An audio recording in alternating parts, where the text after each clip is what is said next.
Who are the most overrated UFC fighters? Well, today, guys, we're going to be working that out. I've got fighters all around the screen, and we're going to rank them on this tier list from S being the most overrated people. Like, how do some people even think they're good? They're terrible. All the way down to F, who are, I don't think they're as good as some people make them out to be, but they're by no means a terrible fighter. So I'm MMA Tizzer.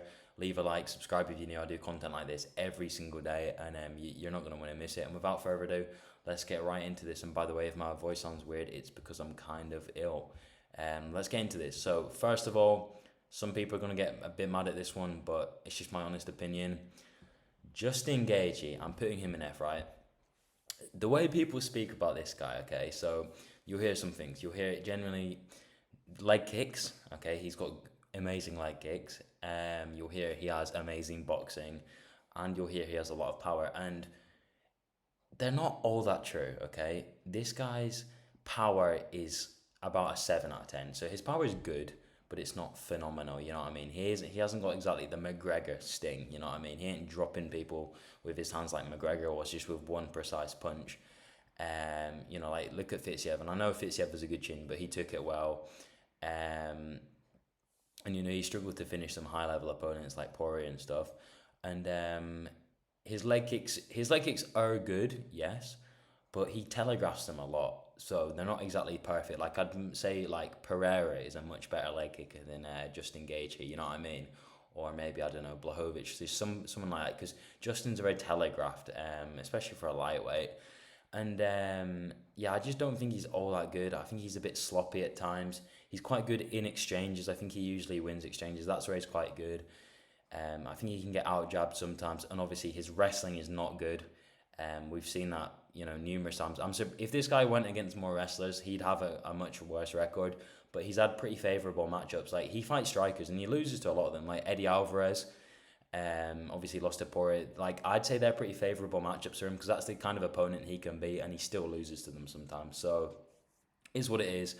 There weren't really many good grapplers back in lightweight when he was in his prime. He'll probably be retiring in his next loss. So he kind of got lucky then. Obviously got it. Khabib destroyed him, because Khabib's one of the best wrestlers of all time. So yeah, that's why he's there. No means a bad fighter, but compared to what people say, like Justin should be champ. Gaethje should be champ. He's gonna get champ soon. He isn't championship material. He's top 5. He's top 10 in lightweight. That's it where he belongs, but he isn't champ material. We move on. Another lightweight, Armin Sarukian. I don't know why we've got half his head here. We'll have half of Armin's head. I'm putting him in E because, before his most recent fight against Joaquim Silva, people were like, guys, this guy's going to win back the belt. He's young, he's going to improve, he's going to come back, and he's going to beat Makachev in 2 years or a year or whatever. I don't really think that's going to happen anymore. Did I think he was better than he is? Yeah, but he kind of got fraud checked in his last fight. This guy nearly got finished by an unranked lightweight, and it wasn't even like the best. Silva is by no means a bum, but he isn't the best unranked lightweight. If you're struggling like Silva with that and you almost get finished by him, it's just a really big red flag against higher level opponents. And also, this guy, I will admit in the past he's looked pretty good at wrestling, but his fight with Demir Ismagulov, it was competitive, okay? He was struggling with wrestling, and he won the fight fair and square. He did win the rounds. But when you see what just happened to with Grant Dawson to Demir, and he made short work of Demir, and I know Demir was going to retire, but he's still 32, so he's definitely not out of his prime or anything.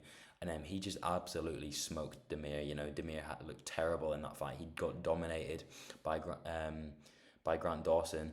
And Sarukian could not do that to Demir. It was much more competitive. He was much more struggling. Grant Dawson hardly broke a sweat. Sarukian was like, that was maximum effort from Sarukian. And did he win it? Yes. But, just worrying for me. And I feel like if he matched up against Islam, after seeing that, I think he'd get exposed on the feet. I don't think he's very good on the feet whatsoever. And he hasn't got god cardio either, which is not a good sign, because if this goes into the later rounds against some strikers and he gets sloppy in the takedowns, he might just get forced to be on the feet. And on the feet with this guy, it looks like he's going to get chinned by any top 5 fighter. So not a good sign. Anyway, we move on. Another pretty popular fighter, Marlon Vera. He's going in. He's going in E. I think people have started to realize recently that Marlon Vera maybe isn't going to be champion, but a lot of people still rate him, and I get it. You know, he's a nice guy. He's a family man. I really like him. I think he's fun. You know, he's fun to watch. Okay, but he just, even the fights that he's won by finish, he usually doesn't win. He isn't winning, and then he gets a knockout. And I know that that's how some people fight, but sometimes his fights he'll just never find the finish because it's just not there, and he's not good enough to go and get one. And this guy's been losing fights to. I mean, he was losing to Frankie Edgar until he finished him. Same with Dominic Cruz, and Dominic Cruz is, you know, he's out of his prime now. So if you're losing to these guys, but then you like finish them, I mean, fair enough, you know, you won the fight, but it's just a bad look to be losing to them in the first place. Like, I'd expect you to be beating Frankie Edgar when he's old. I'd expect you to be beating Dominic Cruz at this point in his career. And then Sandhagen particularly exposed him because obviously, you know, he's dangerous on the feet. You don't want to be on the feet against this guy too much because he's got power, and he's obviously got a good chin, and he's got, people say he has really good cardio, but he doesn't really throw a lot of volume, so he's not really going to gas when he doesn't really do much. You know, he's got very low output. He kind of makes the shots that land count, which I do think is a good fight style. It's fun to watch. You know, he doesn't really throw a lot, but when he does, it usually lands and does damage. I mean, especially in the Rob Font fight, that was a good example of that. But you know, he got taken down by Sandhagen, who isn't like, you know, he's not a wrestler, is he? Let's be honest. Obviously, Sandhagen's very much striking orientated, and he got controlled by him. So that just doesn't fill me with hope when he's going against proper wrestlers. And yeah, it's not looking good for him. I don't think he beats O'Malley in a rematch. I think he's kind of found his level, and I think he's one of them guys that will be like, can beat the guys, you know, the 6, 7, 8, and 9 guys, but he'll lose to like the best of the top 5 in bantamweight. But having said that, there's no shame in that, to be honest, because bantamweight is very competitive. So, you know, he's still a great fighter, but I just feel like a lot of people are playing like, oh, this guy's going to be champ and he's going to fight Sean for their belt. I just can't see it happening. I just don't think he's good enough anyway. Have you ever, maybe like the term like jack of all trades, master of none is applicable here, but he's not even good on the ground, so to speak. He's pretty dangerous off his back, but getting controlled by Sandhagen isn't a good look. We move on. Adrian Yanez. Now, this guy isn't extremely rated, but this might have been more on my end. I kind of thought he was going to beat Rob Font. I was like, yeah, this guy's a dog. You know, he's going to destroy Rob Font, who's like old and finished. But then I got reminded that bantamweight has levels, and it isn't a fluke division. You can't just fluke your way through bantamweight because it actually has skill. And Adrian Yanez, you know, he's a nice guy, but he just isn't ready for the top guys there. And Rob Font showed that, you know, being tough can only get you so far in a talented division. If this was middleweight, Adrian Yanez would already be top 5. Okay, you know, if he was a middleweight build, because you can just like, you know, you can just chad your way to the belt like Dricus. But Dricus is talented now, but Adrian just got exposed, and yeah, he needs a lot more time. Clearly, he was getting out jabbed by Rob Font, which is, there's no embarrassment in that because Rob Font's so good at striking. Like, he's one of the best strikers in the UFC, but his chin lets him down. And yeah, that's all I have to say about him. You know, he can be good in the future, but I think he let a few people down. A lot of people were picking him to win that fight, and you know, so it kind of showed to people that he wasn't what people thought he was, including me. So I'm happy to admit I was completely wrong there. We move on. Damir Ismagulov. He's going in E because, you know, a lot of people are saying this guy's like an absolute wrestling destroyer, but he just got controlled by Grant Dawson, and I think he's probably going to retire. You know, this guy, you know, he was a bit of a can crusher. Like, he was dominating a lot of guys. You know, he was on like a 22 fight win streak, and then people kind of realized, like, you know, you can only beat cans, because it's true, because any good wrestler he struggled with. Obviously Sarukian beat him, and then Grant Dawson's just annihilated him and embarrassed him basically for 3 rounds. So yeah, not a good look, but he has only lost to good opponents, I'd say, so it's not too embarrassing. But obviously didn't really live up to the hype, because, you know, he's from one of the regions where they're meant to be really good at grappling, or at least that's in the culture that you start grappling. So for him to get beaten by like Grant Dawson, who's an American, not as good. We move on. Mateus Gamrot. Now, I'm struggling where to put him. I just, this tier list is a bit weird because I don't think like anyone's extremely overrated, but I'm putting maybe Gamrot here because, you know, this guy's like basically a top 5 lightweight, but I don't think he is in like any sense of the thing. So he has got good cardio, granted, but his striking's bad. You know, Jalen Turner was piecing him up on the feet when they were on the feet, and his wrestling isn't that good. You know, I feel like someone like Fiziev. I think Fiziev will be able to stuff the takedowns. And probably beat him, but I feel like any strong lightweight with decent takedown defense, like maybe Poirier, I think he could beat him. You know, Chandler, I think he would beat him. I think any of these guys with, you know, a bit of grappling knowledge, a bit of defense, Mateus will struggle with. And you know, no one really, I don't really see anyone calling him out. Like, I see a lot of people say, like, you know, against the Jalen Turner fight, like, oh, he won, but he didn't look good. And that's what I think. You know, he can beat a few guys, but he needs, the people he does well against are people that aren't that lethal on the feet. So, you know, I guess he could beat Dan Hooker. You know, Dan Hooker probably isn't going to finish him. And so that's where he goes in. Anyway, we move on. This one's going to be a bit unpopular. Jan Blachowicz. Now, Jan is slightly overrated, okay? I still think he's one of the best light heavyweights, but a lot of people are saying, like, this guy's, you know, the uncrowned champ and he's amazing. Well, he's 40 now, so he's only going to be worse than last time we saw him. And last time we saw him, he nearly got killed in the cage, or in the octagon, by Ankalaev. And Clive literally destroyed him those last 2 rounds. You know, he literally looked like he wanted to quit. He looked so defeated after the fight. Very poor showing, and he has massive ground problems, and no one talks about it. Everyone just looks over the fact this guy has really bad problems with, you know, defending takedowns and getting controlled on the ground. He has no ground game, no defensive ground game at all. Very vulnerable. His offensive wrestling's alright because he's pretty heavy. And, you know, that's how he beat Adesanya. I know he was doing well on the feet, but this guy's ground game is so bad when it's on the defense. And that, to me, just makes him quite incomplete. Like, if he was fighting Jamal Hill, and Jamal Hill wasn't liking it on the feet and was getting his leg chewed, he'd just shoot on him, and he'd win, because he'd just pull a Francis Ngannou versus Cyril Gane kind of thing. You're losing on the feet, doesn't matter, take him down. And that is why, to me, he can't be the best light heavyweight right now, and why he isn't the uncrowned champ.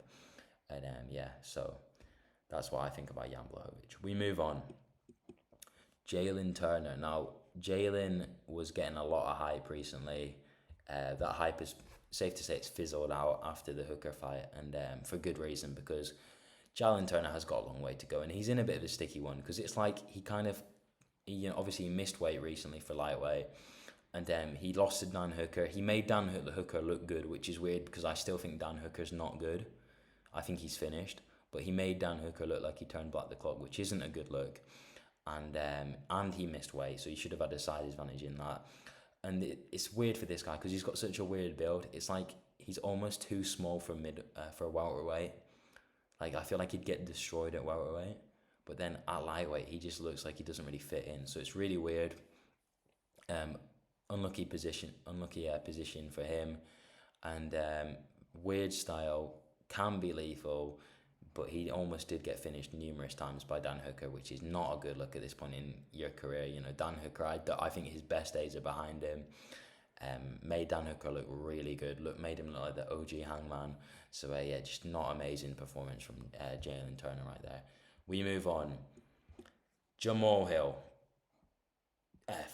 Yeah, okay, right. Sorry, light heavyweight. I'd just like to apologise to the light heavyweight division, because I'm just flaming them right now, but people are saying Jamal Hill's the best light heavyweight. I don't think he is, personally, because he's very one-dimensional in my opinion. And people are going to say, well, he wrestled Glover and basically got the better of him, which is true, but look how bad Glover looked in that fight. Like, I picked Glover to win, and as soon as he shot in the first 15 seconds of the first round, I was like, oh my god, he's not winning, because he just looked so off. He looked so old and slow. That Yuri fight clearly took its toll on him. And I just feel like against a good grappler like Clive, he would probably lose that. But on the feet, I'm going to be honest, he's good. You know, his striking's good. I actually think he's good on the feet. Kicking game could improve, but his boxing's really good, really impressive. Got a good chin. Underrated cardio. I wasn't really sure if he could go the 5 rounds, but he can. So fair play to him. Got quite a lot of late round finishes, but to be fair, some of the fights he probably should have been winning earlier, like the Santos fight. I'd expect him to be getting Santos out of there early. It took him 4 rounds, and it wasn't like it was only a matter of time I was destroying him. It was like, he was winning, but it wasn't like an absolute piece of cake for him. So that's why he's there for now. But he might make a comeback after his injury, but he's injured for now, so we're not going to see him for a while. So we'll just have to see if he comes back stronger. Anyway, we move on. Stipe Miocic. I'm sorry, guys. Stipe. I'm sorry. I just don't think Stipe's like that good. Okay, he's undersized. He hasn't got mental power. I know he's TK'd a lot of people, but they've been good shots. His wrestling is good, but not amazing. If someone has good takedown defense, it doesn't work. Like Ngannou in the second fight, and I don't know. Current Stipe isn't that good. Okay, he's 42 now, I think, or 40 or whatever. He's gonna look terrible in his next fight, the John Jones fight. People picking Stipe really need to wake up, because I don't like John Jones whatsoever, but I'm going to be the first to admit, John Jones, this is going to be an easy paycheck for him. This is probably going to be one of the easiest fights he's ever had. He should pass this, well, I would say test with flying colours. It's not a test whatsoever. Stipe is literally like an old man at this point. My dad doesn't watch fighting, but one day he saw the Ngannou Stipe fight, the second one, and he said, who's this guy he looks like a guy they've pulled in off the street to fight on short notice. And it's true, because that's literally what Stipe is at this point. Fraction of his former self. And I just, him having losses at heavyweight when he's supposedly the heavyweight GOAT, it just doesn't look as good, because you call Khabib the lightweight GOAT, he's undefeated, you know what I mean? You call Volk the featherweight GOAT, he's undefeated at featherweight. But heavyweight GOAT, and you've been knocked out by people who were moving up to heavyweight, not a good look in my opinion. But that's just my personal opinion. Good fighter. Well, was he a good fighter? Yeah, he was. But yeah, I feel like he'd lose. In Stipe's prime, he'd still lose to a lot of the newer generation of heavyweights, So yeah. Anyway, we move on. Terence McKinney, F tier. This guy got a lot of hype when he came into the UFC. I've just realised this tier list is so unbalanced. I can't think of anyone to go in S tier. It's just a really awkward one. But actually, we're putting him in A, because this guy had so much hype. He got a few first round finishes. He got like an 8-second KO and I think it was in his debut against Frivola. And he looked good, but then we realised that Terence McKinney, he has no cardio, and he literally he folds like a deck chair under pressure. Okay, I've seen deck chairs fold less than this guy. He just folds so hard not under pressure, but like when he realizes he isn't going to get that first round finish, it's like he literally just gives up. He's like, oh, it's not worth fighting for. I can't be bothered doing this. So he dips, and that's Terence McKinney for you. Just gives up. Is there a promising fighter in there somewhere? Yes, there is, but he needs to really improve his cardio. I'm sure he knows that, and obviously he needs a long layoff. He's coming back. He's fighting literally later today, and he got flying kneed like 3 months ago by Ismail Bonfim. So I'm worried for him. I don't know if his chin's recovered. It could either be a quick knockout win for him, or he could be getting destroyed again and give up. So my prediction tonight is if this fight doesn't end within the first 2 minutes, he's going to give up and get destroyed. So so Terence McKinney's there. If he needs like a Oliveira comeback where he's like the guy that everyone rules out and says they can't be champ, and then he just stops giving up in fights, takes fighting more seriously, and gets back at it. But I've got respect. He's young. He can still get there. And this is by no means hate in any way. But Terence McKinney, he's going in A. This guy let a few people down. He was looking like a good prospect at one point, and then disaster struck, so to speak, and we kind of realised he isn't going to be a champion. But yeah, that's the video, guys. Thank you so much for watching. Obviously, this tier list is a bit of a mess, to be honest. There's no one in CB, A or S. I don't really know how to put anyone in any of them. It's just really difficult one to kind of think. Comment down below what you think of this tier list. Leave a like if you enjoyed the video. Subscribe if you're new. I do content like this every single day, and I now have a membership. You can join the members. I do exclusive members only videos too, and you get a cool thing next to your name, and you'll get priority reply to comments in live streams. So definitely join that, and you'll get some bonus content. It's really worth it. And thank you guys so much for watching, and I'll see you guys in the next one.